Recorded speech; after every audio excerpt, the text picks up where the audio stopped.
Your Excellency, whilst we remain standing, permit me to invite the Principal Secretary for Parliamentary Affairs to lead us in a word of prayer. Okay, let's pray.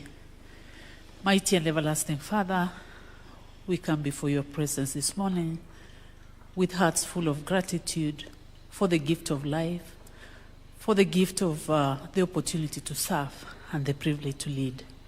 Father, this morning, we recognize that you're sovereign of all things, and we seek your guidance, even as we fulfill our duties for the betterment of our country and for the prosperity of our country. Lord, as His Excellency the President Assent to these bills, we pray this morning, dear Father, that may all those who are involved with the implementation execute their duties with diligence, accountability, and transparency. Mighty Father, this morning we bring our nation before you, and we pray, Father, that you give us peace, you give us prosperity, and you give us harmony. We thank you for the arms of government. Thank you for helping them to execute their mandate. King of glory, this morning we also pray for our President, that you continue, Lord, to give him divine protection, to give him wisdom, and to lead him. Lead all our leaders. For this we pray in Jesus' mighty name. Amen. Your Excellency, you may kindly take your seat. Your Excellency the President, the leadership of Parliament, as led by the Speaker of the National Assembly, the Solicitor General, Principal Secretaries present, ladies and gentlemen, good morning. Your Excellency, sir, this state ceremony is convened pursuant to Article 115 of the Constitution to accord presidential assent to two National Assembly bills. The first bill to receive your assent is the Anti-Money Laundering and Combating of Terrorism Financing Laws Amendment Bill, National Assembly Bill number 5 of 2025. The bill returns to the presidential desk following your Excellency's referral with reservations on 30th April 2025. In response, the National Assembly reconsidered and passed the bill on Tuesday, 3rd June 2025, incorporating amendments that fully addressed your Excellency's reservations on the earlier proposed governance structure of the Financial Reporting Center.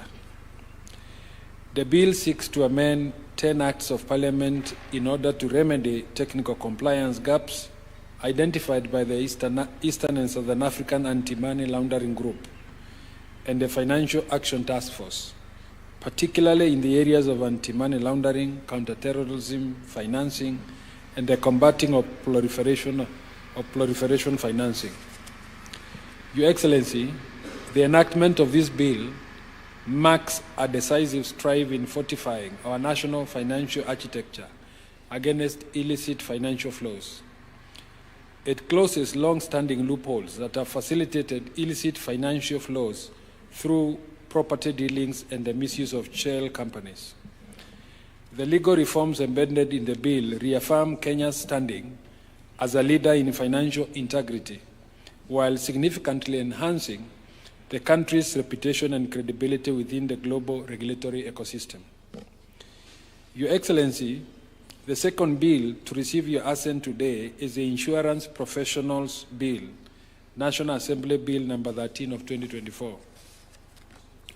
The principal objective of this bill is to establish a comprehensive legal framework for the regulation and professionalization of the insurance sector, with the aim of elevating service standards, strengthening accountability, and addressing professional misconduct. The bill ushers in a new era in the regulation of insurance practice through the creation of a structured registration regime from the bottom up. The mandate of the proposed registration committee includes processing applications, issuing practicing certificates, monitoring compliance with standards, and recommending disciplinary inquiries where necessary. Further, the bill additionally establishes the Insurance Institute of Kenya as the apex professional body for the industry, tasked with regulating ethical conduct and upholding the quality of service offered by insurance professionals. Your Excellency, With both houses of parliament having dutifully discharged their legislative mandate, it is now your prerogative as head of state and government to graciously exercise the powers conferred upon you under Article 115 of the Constitution and assent to these two bills. With your kind permission, sir, may I now invite the Clerk of the National Assembly to present the volume copies of the bills for your consideration and assent.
With Your Excellency's assent, the two bills are now formally entered into the rolls of laws of the Republic of Kenya.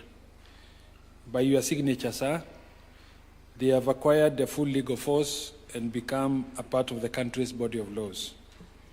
Your Excellency, as we draw this ceremony to a close, may I most graciously invite you to present a signed copy of the Act to the Solicitor General for publication into law,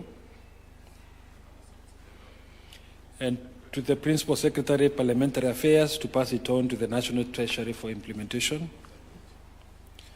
As a symbolic reaffirmation of the interdependence between the legislature and the executive in the governance of public affairs, Your Excellency may graciously present ceremonial copies of the Act to the Speaker of the National Assembly, the Leader of the Majority Party in the National Assembly, other members of Parliament present, and all esteemed state officials in attendance.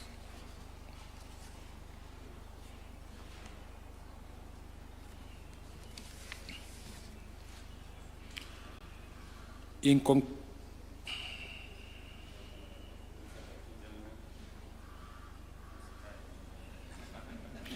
conclusion, Your Excellency will unveil and display an open ceremonial copy of the Acts, while other state officials shall bear closed copies, signifying both the solemnity and unity of purpose that define this important constitutional process.